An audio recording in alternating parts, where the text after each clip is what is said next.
नमस्कार दोस्तों, मेरा नाम रिजवाना शेख है। सफलता के रहस्य bye Ramesh Chand Mehrotra, part 16 continue करती हूँ। कर्म करने वाला कर्महीन नहीं। अपने कर्मों को हमें खेती के समान समझना चाहिए। अच्छी फसल पाने के लिए बहुत सी चीज़ें ज़रूरी हैं। अच्छी ज़मीन, अच्छा बीज, अच्छी खाद, अच्छा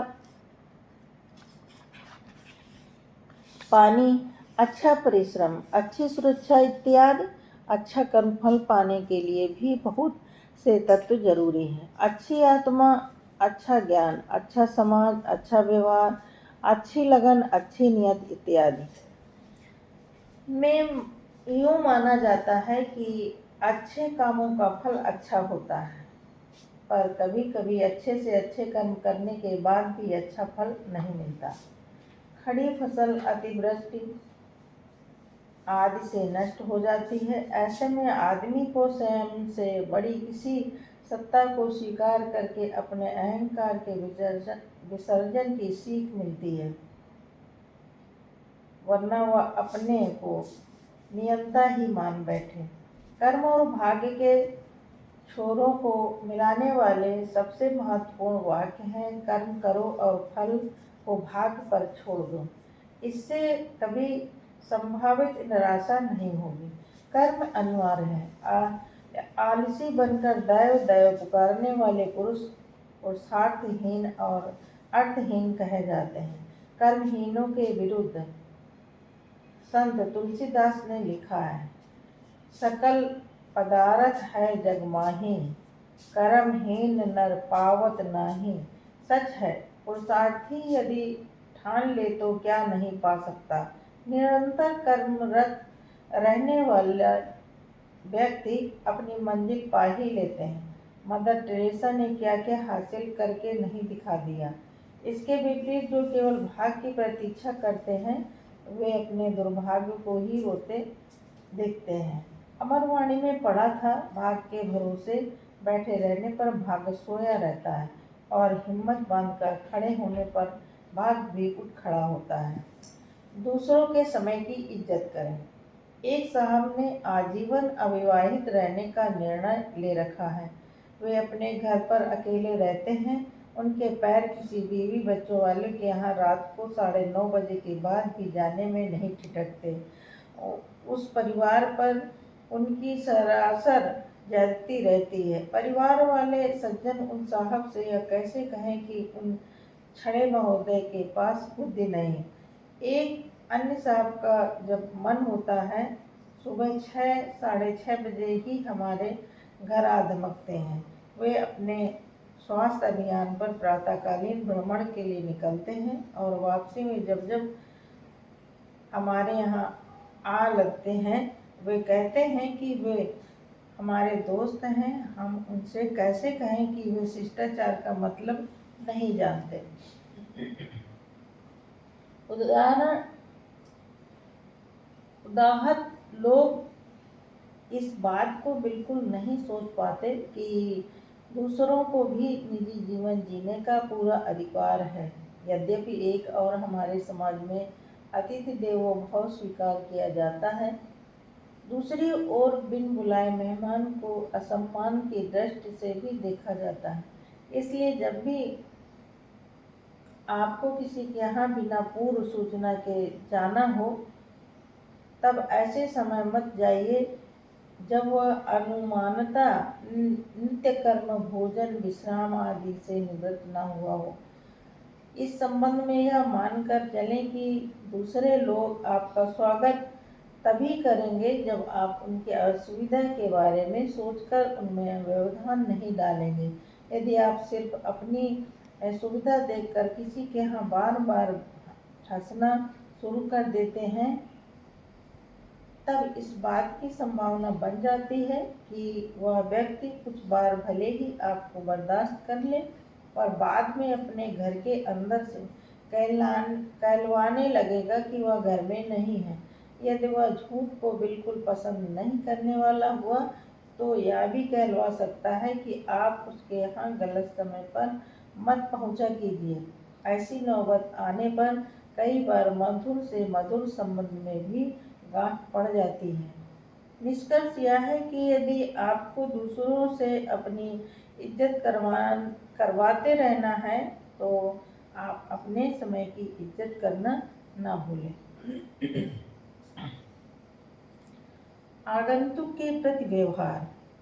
श्रीमान का के घर जाकर आप जब दरवाजे पर लगी घंटी बजाते हैं तब भीतर से कोई व्यक्ति प्रायः बहुत जल्दी बाहर निकल आता है, जबकि श्रीमान खा के यहाँ जाकर घंटी बजाने पर भीतर से किसी को निकलने में हमेशा काफ़ी समय लग जाता है। केवल इतनी सी बात से आप निष्कर्ष निकाल सकते हैं कि श्रीमान का सुसंस्कृत आदमी है, जबकि श्रीमान खा कुल मिलाकर अच्छे आदमी नहीं है। खा में दूसरों के बारे में भी सोच पाने की क्षमता है, जबकि खा केवल अपने बारे में सोचना जानते हैं। यदि खा के घर भीतर किसी जरूरी काम में व्यस्त होंगे तब भी वे कुछ क्षणों के लिए बाहर आकर या किसी को भेजकर आगंतुक को वस्तु स्थिति से अवगत करा देंगे।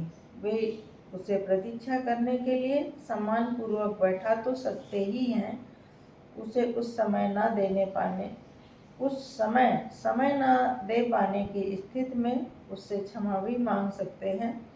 इसके विपरीत खा महोदय आगंतुक के देर तक बाहर सूखते रहने की परवाह नहीं करना और वह भी सोच पाते कि वे उसका अपमान कर रहे हैं। का अपने को समाज का अंग मानते हुए या जानने के लिए उत्सुक रहते हैं कि आगंतुक कौन है और क्यों आया। खा अपने स्वयंवादी होने का सबूत देते हुए वह सोचते हैं कि बाहर जो भी आया है अपनी ही गरज से आया होगा। अपने घर के भीतर काम सबको रहते हैं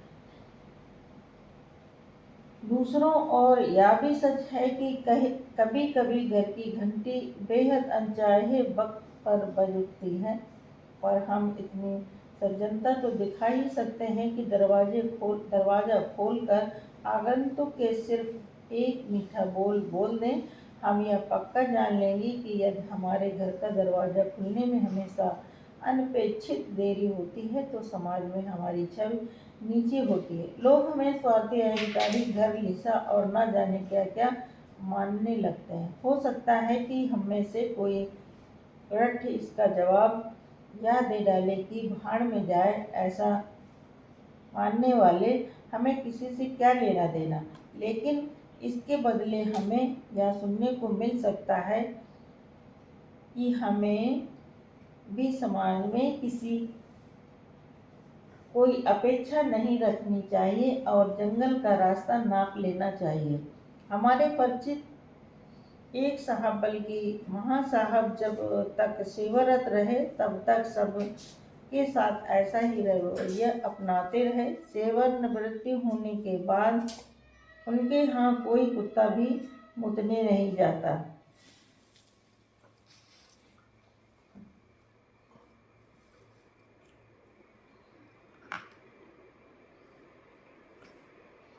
अंतिम तिथि और अनुशासन। किसी भी तरह के आवेदन आदि की पहुंच के लिए अंतिम तिथि क्यों दी जाती है? आप हंस सकते हैं कि यह भी कोई सवाल है, क्योंकि इसका जवाब हर आदमी जानता है। ठीक है, अंतिम तिथि इसलिए दी जाती है कि उसके बाद प्राप्त होने वाले आवेदनों पर विचार नहीं किया जाएगा। इसी प्रकार यदि किसी प्रवेश या परीक्षा या नौकरी के लिए आवेदनकर्ता की उम्र दी गई है, तिथि तक निर्धारित किए गए वर्षों से अधिक नहीं होनी चाहिए, तो उस तिथि तक उम्र एक दिन भी अधिक हो जाने से आवेदनकर्ता प्रवेश या परीक्षा या नौकरी के लिए अपात्र हो जाता है। यह भी ठीक है, लेकिन कभी कभी नासमझ लोग कुतर्क और जिद करने लगते हैं कि 1-2 दिन से कोई फर्क नहीं पड़ता।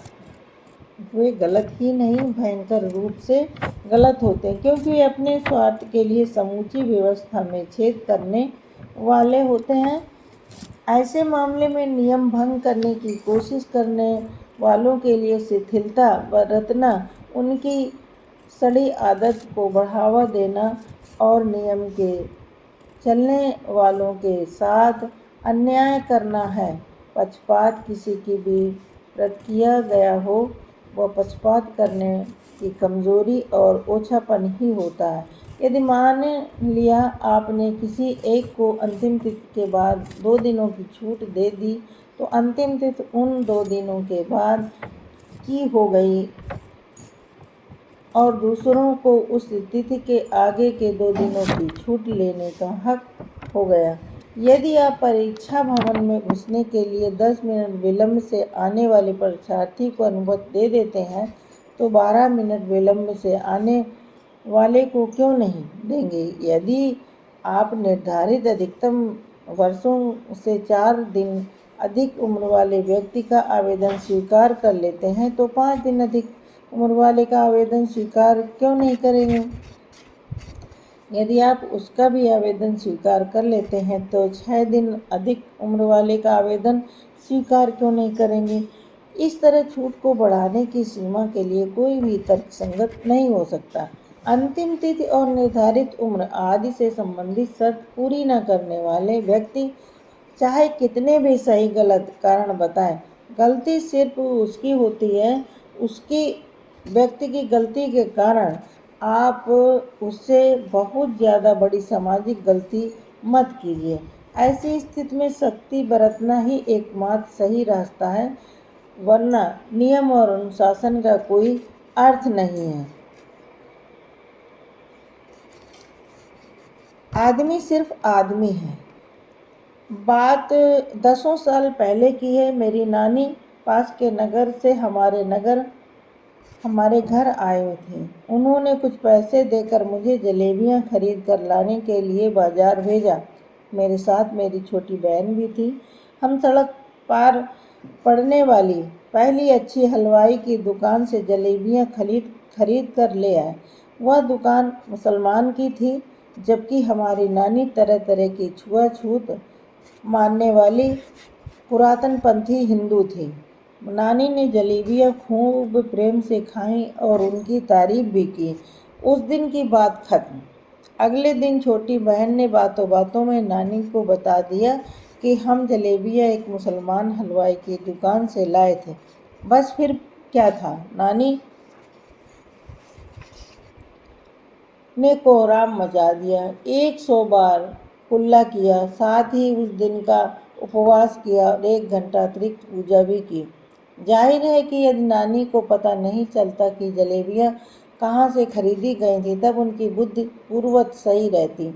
मतलब साफ है कि ना तो जलेबियों में कोई खराबी थी और ना ही हलवाई के मुसलमान होने में। जो कुछ था, नानी का अविवेक था।